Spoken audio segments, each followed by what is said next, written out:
All right, it's time for our business update with Yuka Roye. Hi, Yuka. Hi, Jeannie. Microsoft says its email system has been the target of a hacking campaign and is putting the blame on China. That's right. Microsoft says it identified a state-sponsored threat actor, a group of hackers operating out of China, which it calls Hafnium. The tech firm says that cyber espionage group has been attacking its Microsoft Exchange mail server software using previously undetected vulnerabilities. Kamina Dalek has more.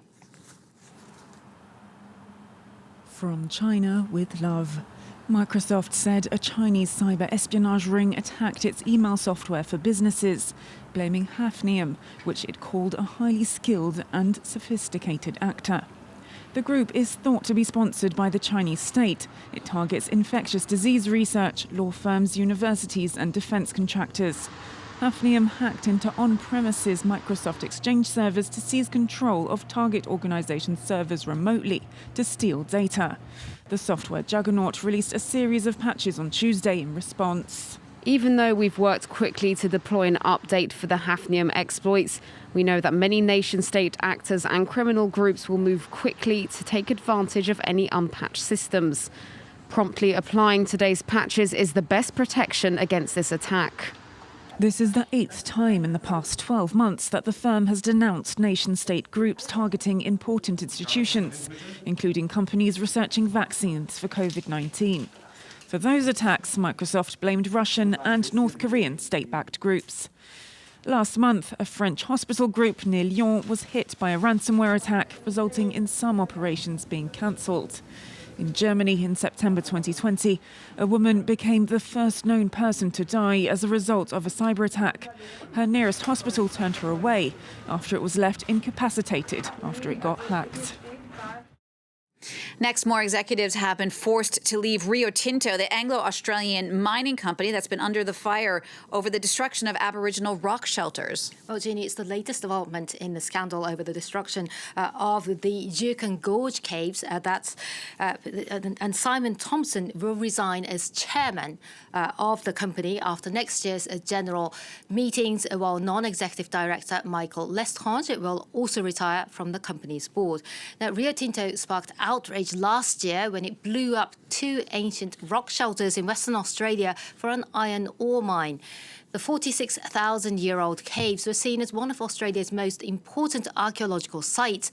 The company's CEO and 2 of his deputies stepped down over the scandal, but the company came under fire again last month after it was revealed that all 3 of them had been handed large payouts. Yuka, let's take a look now at the day's trading action. Well, global shares rebounded this Wednesday. Let's take a look at the figures here in Europe. Major indices are all up by a little less than 1%. At midday, as you can see there, London's FTSE almost up 1%. Boeing now has flagged up possible security risks about an Airbus plane. Well, Boeing has told the European regulators that the design of Airbus's newest narrow-body jet presents many potential hazards. So specifically, the US plane maker says that a new fuel tank system on the A321neo could pose fire risks. In order to increase the single-aisle plane's range, Airbus plans to mold a tank directly into the fuselage in addition to normal tanks in the wings. And it's not unheard of for a rival plane maker to raise concerns about a new plane's design. But this comes at a time when Boeing itself has just come out of a crisis over its 737 MAX, a competing model to that Airbus jet. Let's stay with the theme of passenger jets as hopes are rising for the travel sector to pick up after the pandemic. Low-cost airlines in the United States are actually hoping to expand their routes. That's right. A number of no-frills carriers are trying to turn the current crisis into new opportunities as traditional airlines in the United States cut back operations amid massive losses. Lesser-known budget carriers are waiting in the wings to snatch some market share. The travel industry may be grounded, but low-cost airlines could be about to take off in a big way. American budget carriers have just a 10% share of the US market, but analysts expect that to double this year alone. As larger firms shrink to cut costs, budget airlines are expanding their routes and taking delivery of new jets that can fly coast to coast. Until now, longer domestic flights were dominated by traditional carriers. The budget airlines tend to fly nonstop from wherever they start to whatever that end destination is. It's easier for these budget airlines sometimes to add and drop flights because they don't have to worry about the implications of what an addition does to a hub. It's simply, what does this route do from A to B for our profitability?